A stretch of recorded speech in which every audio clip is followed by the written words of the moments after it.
Oh my gosh, I can't tell you how excited I am for this. I am actually ecstatic to have you on the pod today because I have been such a big fan of yours for so long. I'm just so excited. Me too.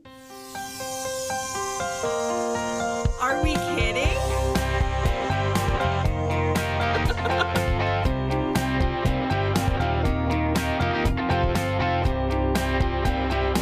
Oh my gosh, I love that. Ashton, let's start with how do we know each other? We grew up together. We were not in the same circles, but I feel like our circles crisscrossed quite a bit. Yeah. Were you in the high school prom group? Yes, Yes. because we went to homecoming together one year as well. Yeah, it was the homecoming and prom Ah, swag stag. okay, will you explain the swag stag? Because I love you for this, and I actually talk about it quite often. Oh yeah, we just found all the girls that hadn't been asked to the dances and made a big group and we went stag and we had so much fun. It was probably more fun than we would have had with dates. Oh, absolutely. But here's the thing that I love is that I remember you came up to us at lunch and you had a sign-up sheet with pictures of stags, and it said the swag stag group. I don't even remember that. Of course, I remember that. It was iconic. You came up to us, we signed up, and I was like, this is the greatest thing. And so then I started telling other girls about it. I was like, have you heard? Ashtyn Newbold's doing this swag stag group. Have you signed the paper? Well, and for prom, we went over to my friend Carrie's grandma's house. We watched the movie Prom, and we took all of the free flowers from the floral making class. We just went and took all of the extra flowers. We didn't have to purchase them. And then we made our own corsages. I think you brought cupcakes. Wow, you have such a good memory. I don't remember any of that. I remember like what we did, but I don't remember all the little details, like where we got the flowers and whose house it was at and stuff. Any non-significant detail, guaranteed, it's locked in. If you ask me some very common knowledge historical fact, I probably don't know it, but I'm like, oh yeah, I remember what flowers we got. Those are the fun things to remember, though. I actually have a question for you because I talked about this in one of my other episodes, the storytelling festival. Oh, yes. And I remember you going up there and you just killed it. I remember doing that every year. I loved it so much. Maybe I just have a fever dream, but did you ever do a story about frogs? I did one about a bear and fish. Maybe that's what I'm thinking of. It was something with animals. There was a greedy bear who he was looking for a bigger fish and a bigger fish, and then the biggest fish ended up eating him. It was a story my dad told me as a kid that he made up. That is so cute because I did the storytelling festival Yeah, I with feel like I remember that too. mine was not nearly as good as yours. I did it with my friend Nicole, and I was such a punk because I wanted to do it, but I didn't tell her until literally the day before that I wanted to do it. So I made her memorize that story in one night. Oh my gosh. Wait, what was your story about? It was once upon a cool motorcycle dude. Oh, did you make it up? No, it's a real story. It's a little children's book, and it has a guy and a girl. They have a class assignment to tell a fictional story, to make one up. And so she wants it to be all princessy. Like, there was a fairy princess called Princess Buttercup. And then it has him interrupting, being like, this is lame. I want it to have motorcycles and bad guys and stuff. Oh, you did the two part. Yes, and I forced her to be the guy. That's awesome. I should have won the whole thing. Against you? No one could win against you. I don't think I won that. I won one of the years, but I don't think it was the bear and the fish story. I think it was something else. Oh, yours were so good. In the episode where I talk about you, that's what I talk about. That was the moment that I realized this was not my talent because I saw you with What? the talent and I was like, oh, that's what it's supposed to be like. I could never do that now. I would be way too shy to get up on a stage and tell a story. When Really? I was younger, I had no reservations, but then I went through like a super shy phase, and now I just tell stories on paper instead of getting up and having to perform them. That's not my thing anymore. Well, you killed it. And I feel like you've made a great transition because I love your books. I have been a very big fan of your writing for a long time. Thank you. What Regency stuff do you like? TV shows, movies, books? I always go back to like my teens when I read the most. Yeah. And I have to say, Hunger Games series, I think I read 4 or 5 times. Did you see they're coming out with a new one? Wait, another one? This was released yesterday. It's Haymitch's story. They already have when the movie's going to drop. The Hunger Games Sunrise on the Reaping in theaters November 20th, 2026. And then the book is supposed to release next year. My friend texted me in all caps yesterday because I read them. This is not a lie or an exaggeration. I read them 13 times. Oh, wow. Yeah, no, like unhealthy. That makes my 5 or 4 look lame. No, it makes it look a lot more reasonable. Is what. I loved the new one, A Ballad of Songbirds and Snakes. Did you like the book or did you just like the movie or both? I liked the movie more. I felt like the book was really long. The movie was really long, but seeing it, I almost wish that I had just seen the movie and not read the book until after. I completely agree with that. I was so bored with the book, but the movie, it really got me. And the guy who plays Snow, both of his haircuts were doing it for me. So many people thought he was so hot. I didn't. I was just the whole time thinking Draco Malfoy, but I'm glad that some people liked him. I definitely thought he was hot.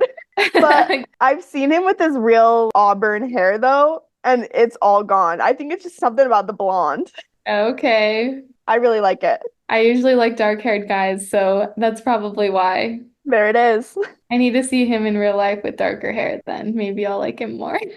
The movie, the singing and everything, I really enjoyed, and I thought it was a compelling story. I mean, yes, it did feel a bit long, but I liked it. Yeah, I wish I could have experienced the movie not knowing what was going to happen next because my little sister loved the movie so much more than I did even because like she was like, "Whoa, I didn't see that coming." And reading it, I was just kind of like hurrying to get through. Yes. Okay, what else did you read in high school? Were you a selection series girl? Oh yeah, I did read those. I liked those. And Harry Potter, of course.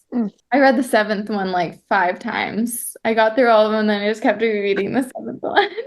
And then just Regency romances. I'll always love the ones that introduced me to the genre, like The Kiss of a Stranger by Sarah Eden and Eden Brooke by Julianne Donaldson. Those were like my intro when I was 14 or 15. Those were also my intro as well. So good. Did you hear Sarah Eden has a book being made into a movie? No. Which one? Seeking Persephone. Oh my goodness. I think it's her first Regency. They did like a GoFundMe to raise money to prove that there was an audience for it. And there's a producer making it. And she's been in England filming and all this cool stuff. Oh my gosh, that's amazing. Yeah, we're all so excited. I did a book signing with her and some other authors. She's like, I'm hoping that this will like open the door for everyone to have more clean romance Regency movies being made. So it's so exciting. I'm dying to see it when it's all done. Do you ever almost consume like too much that now all your ideas are taken? Actually, no. I was thinking about books that I've read, and I realized I haven't read a book for months. Ever since I started writing full time, I don't read very much because it kind of feels like work, especially when I read in my own genre, because I'm so used to like reading through my own books and editing my own books. Then when I'm reading another Regency, I'm more like noticing things about it than just enjoying the story. I like reading outside my genre more, although I still haven't been reading a lot. So I need recommendations. What genre do you like? I like contemporary rom-com, some fantasy, mystery. Those are probably the 3 I would read the most. Oh, I'm a rom-com girl to my core. Yay! What authors have you read? Soraya Wilson, have you read anything by her? I've heard of her, but no, I haven't. Yeah, I like hers. Sarah Adams, she has some open door, I think, but mostly closed door. Cindy Steele, I've liked a couple of hers. I'm a little bit more risque. Let's see. Lindsay Kelk. I just read a book by her. Catherine Center. Hers was more closed door. Sarah Adams. Practice Makes Perfect. Have you read that book? I haven't read it. Oh, that is probably my new favorite book. Maybe not of all time, but everything about the storyline, the characters, I was here for it.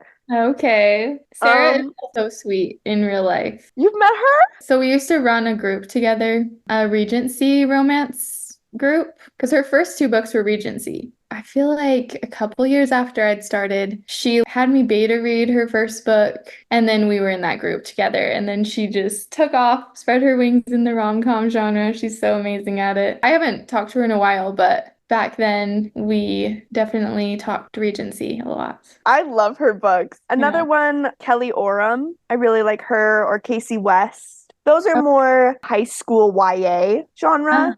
Those are fun. I like a cute little YA. My favorite authors right now that are on the more risque side are Emily Henry and Abby Jimenez. Okay. I eat those books up. I love those books. They're so fun. I just love the rom-com genre. I want to write one. I've just been a little intimidated because it's different from what I've written, but I think you could do it because some of your books are really funny. Like they have good banter back and forth or like funny scenes. I feel like you have it in you. oh, thanks. I hope so. It's just a different time period. Should be easier because not as many societal constraints and stuff, but it's so hard to switch. What kind of movies, TV shows are you into? Either Regency or not? I really like home improvement shows. Really? Okay, what's your favorite? I like Instant Dream Home on Netflix. I watched Tiny House Nation at one point and I really liked that. Oh, I saw that. And then I've been watching Young Sheldon. Oh, yes. My That's brother loves that. It's funny, and it's one that you just kind of throw on. The episodes are really short, and you can kind of multitask at the same time. I love it. I love the new Emma. I didn't love the new Persuasion very much. Mm. I just love the other Persuasion. Everyone talks about the awkward kiss at the end. Have you seen that one? I haven't actually. It's my favorite. It's probably my favorite Regency movie. But yes, the kiss was pretty bad. So good. You should watch it. The new Persuasion was a little too modernized for me. I went into it knowing it would be that way, but I was like, I just am too attached to the other one. And the Emma was actually so fun. I loved how it felt like a comedy, kind of, at the same time. The costumes were so cute. And Pride and Prejudice, I love both of the main versions that I've seen. Are you BBC or Keira Knightley? I don't know. I like them both. I like the Keira Knightley when I want to see it in a shorter amount of time. I don't have a strong opinion about either one. My dad, his favorite movie is Pride and Prejudice, which Really? is kind of funny. But he will die on the hill that the BBC version is way better than the Keira Knightley version. I'm always like, you're crazy because that is 10 freaking hours long. Yeah. Well, it follows the book a lot more closely because they have the time. He will say that the music is better in the Keira Knightley version, but he's all about that BBC 10 million hours. He'll watch it all day. Which Mr. Darcy do you like better? I really say Keira Knightley for everything. I like that version. And the whole hand thing. Yeah, the hand flex. I do love that. I have it framed in my office. That is a great thing to have framed. Yeah, there's an artist on Etsy who painted it, and I have their hands together on one of the frames, and then the next frame is him flexing. What do you think of Downton Abbey? Are you a Poldark? Do you watch The Crown? I have not seen The Crown. I haven't seen Downton Abbey, which shocks anyone I tell that to. But Poldark, yes, I've watched it all the way through twice. I love Poldark. I am shocked you haven't seen Downton Abbey. Isn't it like 10 seasons? How long is it? It's a lot. I cut out at, I think, season 4. I will give up on a series at any point in time. When it gets too dramatic, which that one did for me, I don't like feeling anxious all day because of a TV show, you know? So I had to pull the plug. Poldark gets pretty stressful to watch too. Have you watched it, Poldark? I haven't seen Poldark. My dad keeps trying to get me to. Oh, you should. It's so good. And it'll make you want to go to Cornwall. I had to go to Cornwall after watching it. I watched Outlander. I've heard about it. I watch it on VidAngel because it is a lot. Yeah. but that is what made me go to Scotland. Oh, yeah. I traveled to Scotland with Outlander fans, and so they were commenting about it a lot. And I was like, dang, I wish I had watched it before so I could know what you're talking about. It's so good. I actually learned all of my history from Outlander. I do have VidAngel. I should watch it. I watched Bridgerton on VidAngel. Me too. Speaking of Bridgerton, what are your thoughts on Bridgerton as a true, Regency romance novelist? What are your thoughts on the series? I haven't read them. I've watched all the seasons. I think they're fun. They've really done a lot for the genre, introducing people to it that hadn't heard about it. It's introduced in a very different way than Jane Austen introduced it, which I don't know how I feel about that. I like some things about the modern take with the makeup and the costumes, because some of the old Jane Austen movies, it's like, oh, the hairstyles. It's very true to the time where they just aren't really dolled up very cute, you know? And then you watch Bridgerton and you're like, okay, these dresses are stunning, the makeup is beautiful, and the hairstyles are very elaborate. So it's very pretty to watch. It's obviously not a clean romance. Very different from Jane Austen, but it's fun. And with VidAngel, I love watching them. I'm kind of a hater of Bridgerton because the plots are so weak to me. I like Queen Charlotte's season. There was something about that scene when she's like, I will stand with you between the heavens and the earth. I will tell you where you are. Do you love me? That was so good. I could watch that on repeat. If that could be framed, I would frame it. Oh, yeah, I did really like that part. Oh, have you seen Sanditon? Uh-uh. That's one, I don't know how much I recommend it. I do, but I don't love some things about it. So it's based off of Jane Austen's unfinished book before she died. They made this show about it. Season 1 was the best, although everyone hates the ending. And then there's 2 more seasons, and I watched them all just because I wanted to know what happened. And it's a fun Regency. It's a good show. I have some opinions, but I can't say if you haven't watched it. So season 1 had Theo James. Oh. You know him Yeah, from Divergent. So cute. And the main lead, she is also so cute, and they had great chemistry. But after season 1, I can't give spoilers, but he's not there anymore. So the show kind of went downhill after that. Season 1 is worth watching. Okay. And what's it called again? Sanditon. Sanditon. Okay. Any others that I should put on my radar? I would just say that one and Poldark are probably my favorites.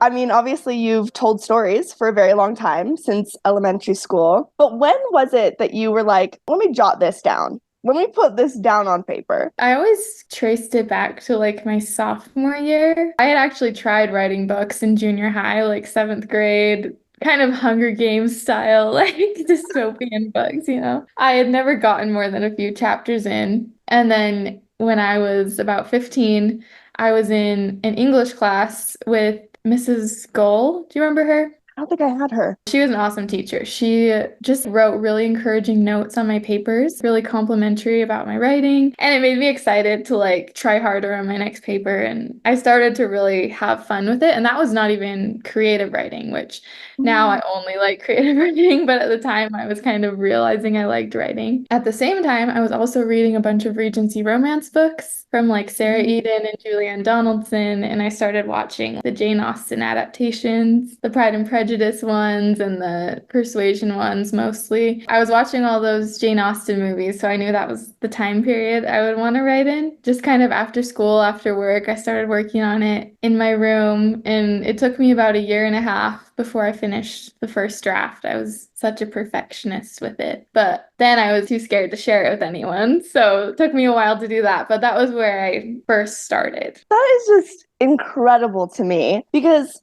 I feel like, yeah, I could probably write, a chapter of something, but then how do you make it into a full thing? Does your brain just work that way, or is there some sort of creative process to that? I don't know. It's always kind of hard to explain. I feel like the first book I wrote, it took longer because you kind of have to figure out your process. To me, I think I was just always telling myself, okay, let's draw this out, because I was used to writing short stories and things like that. So adding in all the extra detail, and my first book is still my longest book I've ever written. So I kind of did it too much. But I don't know. I think it's a patience game because, I mean, you can read a book in a few hours, but it takes hundreds of hours to write one. So you just have to pick up on the ideas little by little by little. And every author I know has like a different plotting process. Oh, this is just so fascinating to me. What was the first book you ever wrote? It's called Mischief and Manners. That was the first book I ever read of yours. And Probably. it's so great.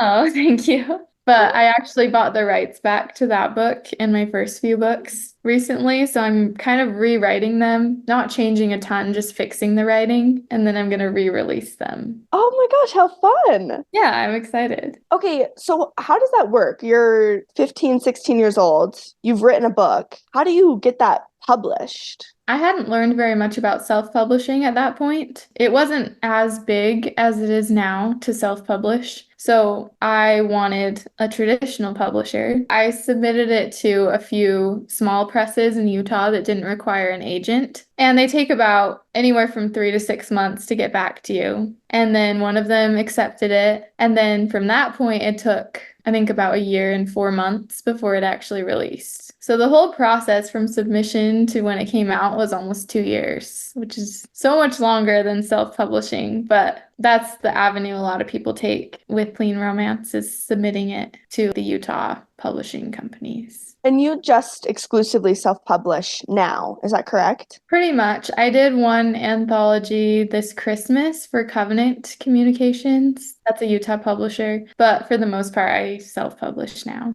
How do you self-publish? Do you want the whole story of how I got into it? Sure, yes. Okay. So I had published 3 books with Cedar Fort. That was the company that I found in high school. And then my friend had been telling me about a lady who self-published full-time. It was like her whole career. And I had never thought writing books could be my career. I always thought it's a side thing. It doesn't bring in very much money. It's just something you do for fun. Hearing about her, I was like, oh, wow, I didn't know that was even possible. And she wrote clean Western romances. And I was like, well, maybe Regency could work. It was at a time when I was working at Down East. I was in school and I had just a few hours a day. And I was like, I'm just going to give this self-publishing idea everything I have. I would stay up till like 3 writing my books. I had this plan to publish 5 books in 5 months because I had heard that rapid releasing was how to get new readers and how to make a good amount of money in like your first attempt, you know? Pricing them low and just doing a lot of promotions on them to try to collect new fans and new readers. And I was like flat broke. So I was like, I need to do this. I had a goal in my mind. If I make this much money, I can quit my job and just do this while I'm in school as my job. My first one came out. It didn't do great the first few days, and then it slowly started to tick upward. And then I released my next one. And then at that point, my sales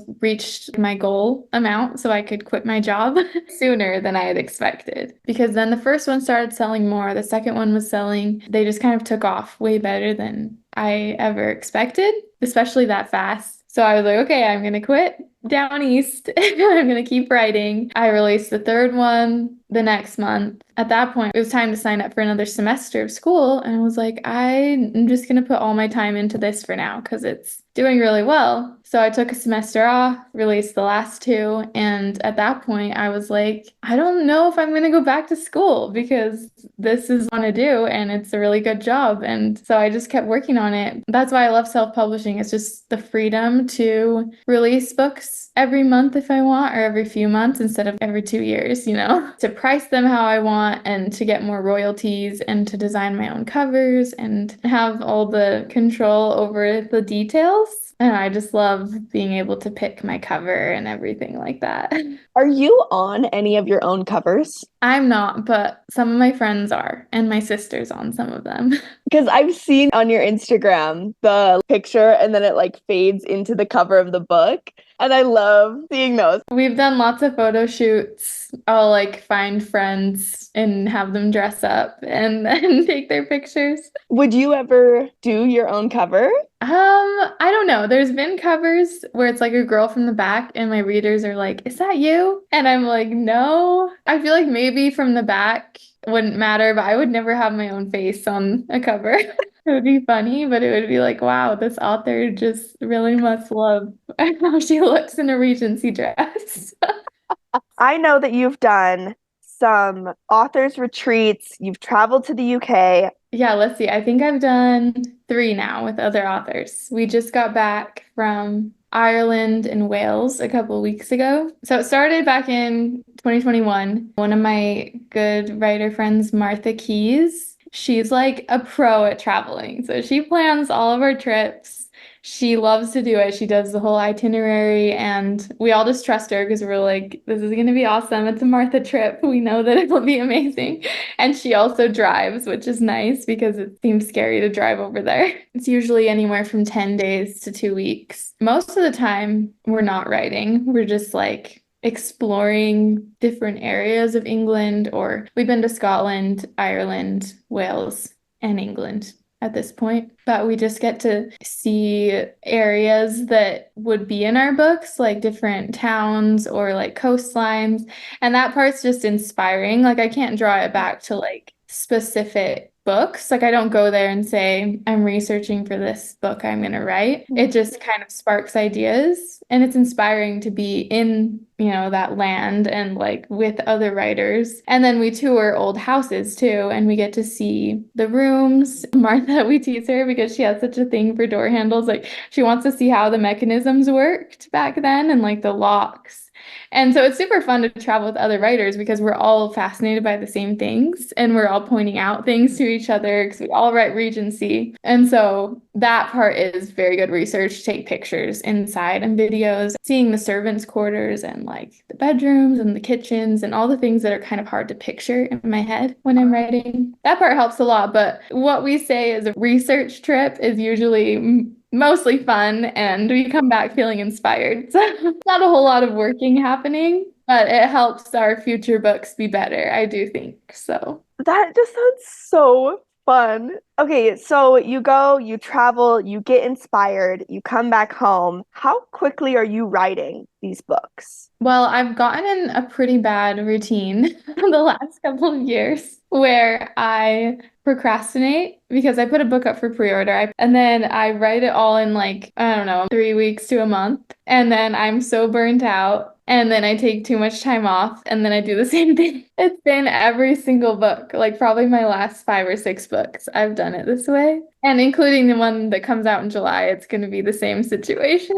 So I'm getting ready for like a crazy month of writing ahead of me. I can delay it up to a month with Amazon, but I just feel like the Boy Who Cried Wolf sometimes. I'm like, it's coming out this day, but then I don't feel inspired enough to write it until like a few weeks before. And then I'm like, "Ugh, I guess I have to change the release date." But that is the beauty of self-publishing. You can. I just feel bad telling my readers it's coming out and then I don't end up getting it done. I'm going to try my best for July, but it might be August. What's a typical writing day like for you? How many hours are you just sitting down typing? I don't know. It depends on where I'm at in my publishing schedule. So when I procrastinate, I usually have to write like 10 hours a day because I'm always down to like, oh, dang it, I have to write 6,000 words today or something like that. And so I just get up right in the morning, usually do like little walking breaks in between so I'm not sitting for 10 hours straight. And then it is hard to keep the inspiration going when I have to do that much in a day. But at the same time, it's nice because the story feels more continuous, where I'm not taking time in between and I forget what I just wrote. I wake up the next day and I remember exactly what I just wrote and I keep going and going. When I'm actually on top of things, it would usually just be morning writing time. I feel like I write the best in the morning. And then I could do like marketing things in the afternoon. Maybe 3 hours a day of writing would be ideal. And then like a few hours of other tasks. That's the best way to save my wrists, I'd say, is when I can be doing 3 hours a day max. Yeah, are you getting carpal tunnel?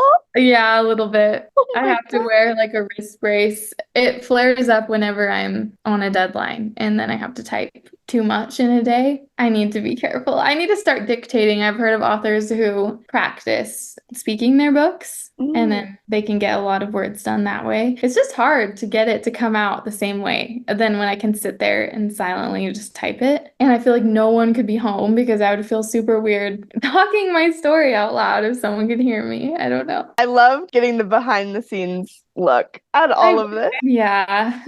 Which one is your most popular amongst readers? One of my most popular, I'd say, is The Matchmaker's Request.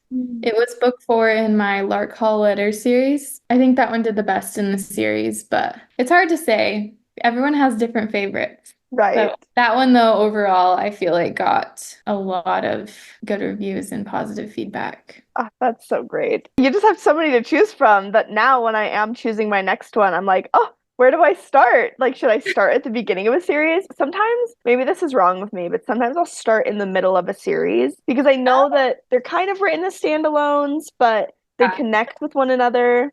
Definitely works for the character connected series. Yeah. They're meant to be read in any order. Yeah, so sometimes I'll just go rogue and I'll just enter in at the middle. So research-wise, do you just know all of the rules of the society back then? Have you researched that? Have you just picked it up along the way? Did you do any schooling? Like, how do you get the historical accuracy and the ideas? That's something that I definitely had to research more at the beginning. Like my first few books, I was constantly looking up things and like reading Jane Austen or watching things, to figure out like how they acted, how they talked, and other rules of society. But as I've written more, it kind of becomes natural to have my characters talk a certain way. The rules, I mean, I've learned a lot of them, obviously not perfectly, and there are still readers who get mad about historical accuracy questions. Really? That they have where they're like, this never would have happened, or why don't they have a chaperone? And my response to that, I don't respond to them, but like I've just kind of accepted that they're not my target audience because to me, it's fiction. And just because there were rules doesn't mean people follow them. There's rules today that people break all the time. So I think if there were rules back then, obviously not everyone's gonna have a chaperone just because they're supposed to, or not say something crazy just because they're supposed to be polite,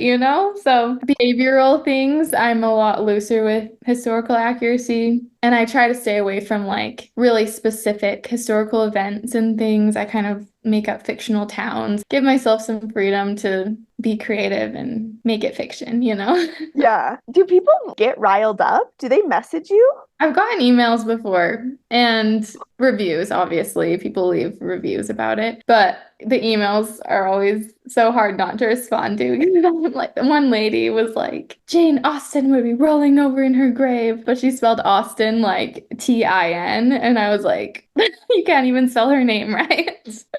Jane Austen, I think, would be happy that I'm trying to carry on this genre.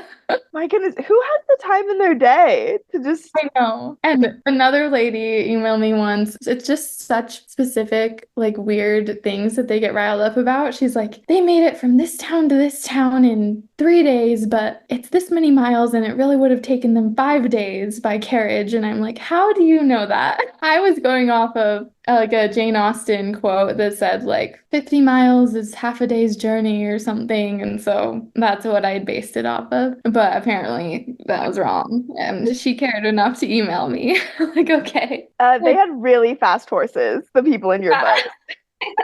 Why does this take away from your enjoyment of the story so much that you have to email me? Do you read reviews? I try not to anymore. I read them, I'd say like the first 2 weeks that a book comes out just to make sure it's like well received. And as long as the majority likes it, then I stop worrying about it. My mom reads my reviews though, which I've told her not to, but she's always checking them. And I'm like, okay, well, don't tell me what they say.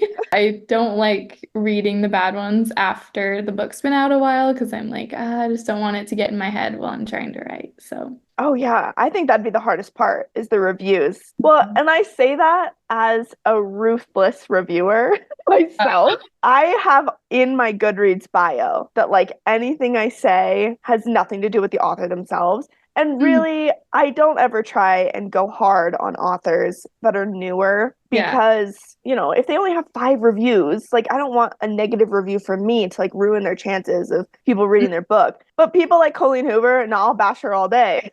She's got enough positive reviews. I have real opinions and I need to state them. So yeah, I'll write a review. Hers are a little bit more personal. But then again, I'm like, she is just a person, So many people love her books and I can respect that. But I would not read my reviews. I was an author. The worst is when like a bookstagrammer tags an author in a bad review. I don't think that's nice. They can say what they want. They can have their opinions on their page and review how they want, but like tagging the author when it's not nice is never a good thing. Yeah, I would never do that. That feels low. Yeah, you never really know until you've published a book and then you realize like I am never going to review a book bad ever again in my life. Even 4 stars sometimes you're like, "Ah, but why did you give my last one 5 and this one's only 4?" You're just so nervous when you first release the book because you have no idea how it's going to be received. And so Yeah. you take all those little things so seriously and personally. Once it's been out a while, I kind of get enough distance where I'm like, okay, they can say what they want. But when it's new, I'm like, every little thing I'm like panicking about, but it turns out okay.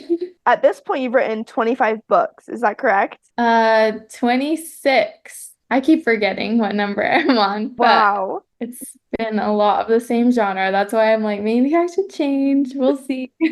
But you're so good at it. And I'm really excited for the next one. Do you have any of your books that you're like, this is kind of my favorite story that I've written? That's always such a hard question. I feel like The Earl Next Door was really fun to write because it was my first one that I really tried to make a rom-com because I market those as a Regency rom-com. So it was just like silly and light and fun. Mhm. And the setting was one of my favorite places I've been in England, Bath. And then Lord Blackwell's Promise is one of my favorite plots that I've written. I was so excited to write that one. I knew the plot from book 1. It's book 5 in my series. So I knew from book 1, like, this is the main character, book 5, this is what the story is going to be. So I was just so excited to get to that one. So when it was finally time to write it, I felt a lot of pressure, but I was also really excited to get it out there. Do you know going in that you're going to make it a series? Yeah, sometimes I've planned series where I'm like, I'm just gonna do 3, and then I get to book 3 and I'm like, oh, maybe I should do 4 or 5 because I have these other characters that I'm kind of leaving hanging. Do you base your characters off people you know or people from media? How do you come up with their descriptions? Like, you have to have a vision in mind, right?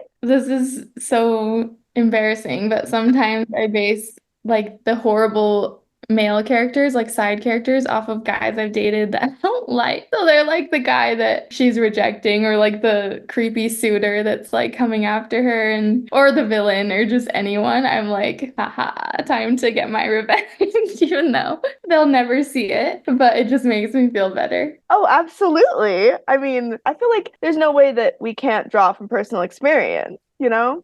I don't give them the same name. I just kind of have them share a few attributes, and then it just makes me laugh as I'm writing, and that's all that matters. I went on this date in college. It was like my very first college date. It was so dumb. He wanted to go for a drive with his friend. Anyways, it was a couple in the front and we were sitting in the back, and I was already like so nervous because I didn't know this guy, I didn't know what we were doing, and I got so car sick. I ended up throwing up all over myself in the car, and we still had 30 minutes to drive back. So it was the most awkward, gross 30 minutes of my life. And then I had a character throw up in a carriage, so that kind of inspired that story. I just embarrass my characters all the time because I'm like, it's only fair. It happens to me in real life.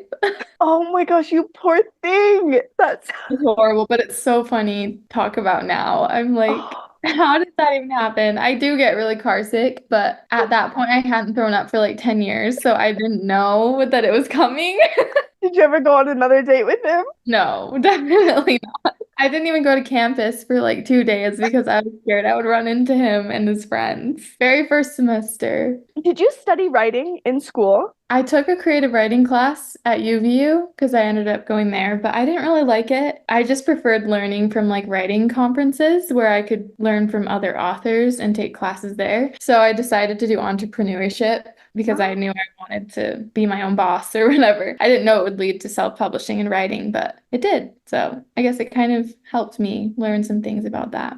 Any celebrity crushes that you've based characters off of? My very first book, the main guy was based off of Liam Hemsworth, looks wise, in my head from the last song, because I loved the last song and I wanted my main guy to look just like him. And then my current series, not necessarily crushes, but singers that I love. The Earl Next Door, I named the guy Charlie because I loved his album at the time, and Charlie Puth. Then my current book is the main guy's Alexander because I love Alexander Stewart. And so I've kind of just made this series like my favorite singers' lead names because they work for the time period. I'm like running out of name ideas at this point. That was my other question, was the names. Do you just have to Google Regency names and find what you like? Yeah, at this point, I'm down to like a few left that I actually don't hate. There's some weird ones, and I don't want to repeat main character names. If I don't have to, I might have to eventually, unless I get into some really weird ones. But yeah, I usually look at a list online and then kind of see which ones I haven't used yet. Wow, that is your full career, right? You Mhm. write. Yep. What a dream. Do you ever think back to your 15-year-old self who was writing her first book? Do you ever think like, oh man, if only she could see us 10 years later, this Yeah, it's crazy to me to think about because, like, I told you I was a big Sarah Eden fan. So I was dying with this Christmas anthology I released last fall. It was with her. She was one of the co-authors in it. So I'm like, what would 15-year-old me have thought if I said, oh, yeah, in 10 years you'll be publishing a book with your favorite author? Like, no way. I wouldn't have believed that. And it's just crazy. That's so amazing. I love just thinking back to my younger self. If I could tell her what I've done in my life, I wouldn't believe it. Yeah, to Crazy. be so proud of you. Oh my gosh. Okay, last question, because you brought up the fact that your mom reads your reviews, and this is just me being curious. Your family and friends, do they read your books? My mom usually reads my books. I have her like look for typos for me. I have an aunt. Her name's Brittany, and she's my biggest reader. She follows all my books. My grandpa read them all before he passed away, and he would get it loaded on his Kindle with like the text super big so he could read it. It was so cute. But besides them, I think some of my friends have read a few of them. But those are like my most consistent family member readers. It always makes me nervous when family reads them because I'm like, just don't think about me writing it. Just enjoy Yeah. the story. I just feel uncomfortable sometimes with my family reading them, but they're nice about it. They're not leaving you nasty reviews. No. Oh, that's so great. Okay, now our last little bit. Have you thought about any hills you'll die on? I did think of some that are, I guess, not as common, controversial kind of opinions. Okay, and I really don't like Lord of the Rings. Like I absolutely hate it. So many people love it, and I've been forced to watch it 2 times. One was when I was a teenager, and it was like a fun experience. It was with like my aunt and uncle, and over spring break we watched all the extended editions. It was fun to hang out with them, but watching all of that in 1 week, I just hated it. I came away from the show like I don't even know what just happened, and I was like, I don't like it. And then another time I was dating a guy and he made me watch all of them. He's like, give them another chance. I had to watch all of them like 4 nights in a row, extended editions again, and I still hated them. So now whenever I hear people say how much they love Lord of the Rings, I'm like, I will never watch it again. I can't. I had a very similar experience. It was a guy who finally got me to watch them. I wonder how many women out there, it's guys who have told them, this is my favorite series. This is the best thing I've ever watched. Such a guy movie. Like, why is it? I don't understand. The guy that I watched him with, he was like, I just love the friendship and all this stuff. So we watched The Hobbit first. Oh no. I was bored out of my freaking mind. I'm pretty sure I fell asleep for a good 30 minutes during that movie. They're 10 hours long. They're so long. And then I watched the first one. Now, I watched the first one thinking that Orlando Bloom was the main character. What a disappointment. Yeah, you're telling me. The whole time I was like, when is he coming on the screen? Like, where is he? He's even blonde in that. Oh my gosh, he barely talks. But I have trypophobia. It's like an imagery thing. Sometimes if things are like too textured or if something like looks unnatural, I'll like get hives and I'll usually like start like dry gagging. It's like a whole situation. And mine is pretty extreme, just like what will trigger me. And I watched the first one and there were so many things in it, like the trolls or the goblins and different stuff, where I was unwell. I was like trying not to throw up. And Really? and I'm like with this guy trying to, have a fun time because I was like, oh, okay, well, we get to like cuddle for 10 hours. But I was also like, oh my gosh, this is a nightmare because now I have to like hold still for this long. I'm a wiggler. So Yeah. everything about it was just rough because I didn't want to be like laying on him anymore. I needed my own space. We were still in the movie. I was trying not to gag. I kept coughing because I kept closing my eyes. Where's Orlando Bloom? I was like, so I'm with you on the no Lord of the Rings thing. Yay, I'm so glad. I agreed to watch it one more time because I've only watched it the one time. Hmm. I said I'd give it one final chance, but I think I'm gonna end up in the same boat as you. Like I'll come up and climb on that hill and die with you. I don't think I'm gonna love it. I really don't. Oh, I'm so glad you share my opinion. Yeah, what is it with everybody loving Lord of the Rings? Like, Yeah, and I love Harry Potter. It's not like I don't like fantasy. It's just that one. I don't understand the hype. okay, what other hills you got? I also hate watermelon. Most people Really? love it. It's basically like a sponge with gross water dripping off of it. Like the flavor is just watery and not very good, and then the texture is just like a sponge. Celery too. It's like strings dipped in gross water, and watermelon's a sponge dipped in gross water. So, summertime barbecue, 4th of July, people are chopping up the watermelon. Are you grossed out that everyone else is eating it, or you just won't eat it yourself? So I gave it another chance the other day, and I was just like, oh, like did not like it. I put some whipped cream on it, and that helped, but it's just not my favorite. Other melons are worse though, like cantaloupe and honeydew melon, they're even worse. I can't stand those ones. Really? You're not a melon girl? No, not at all. Okay, so your hill is melons are the worst fruit. Yeah. Do you like other melons or watermelons? Here's a fun fact about me. I'm actually allergic. I still eat them. I don't let anything stop me from doing what I want. But it's a family thing. So like my dad, his brothers, they all get really, really scratchy throats if they eat watermelon. And then Oh, like cantaloupe, honeydew, and watermelon's by far the worst for me. I'll get scratchy immediately and kind of feel swollen. But I do like my melon. so you still eat it. You must I really like the flavor then. I do. It's so funny when I'm like scooping watermelon or like grabbing a slice from someone at a barbecue, knowing full well that in 30 seconds I'm gonna have a hard time talking. Oh my And God. I like the sponge. I'm pretty allergic to meat. So I have an iron allergy. I'll eat it all day though. I'm like, unless it's gonna kill me, unless I'm gonna go like into anaphylactic shock, like Yeah. I'm willing to put up with the symptoms. A few small symptoms are worth the sacrifice for meat. I wrote this down like 2 days ago.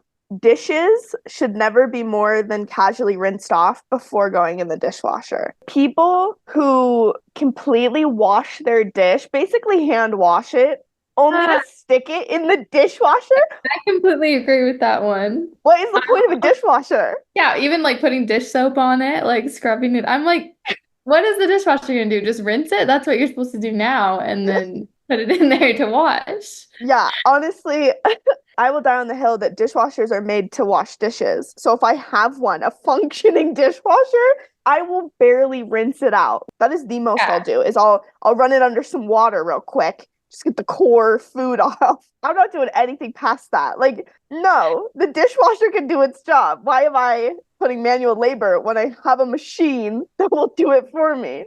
Yeah, exactly. I've thought that so many times. Oh my gosh. If it doesn't get it all the way clean, I'll just run it again.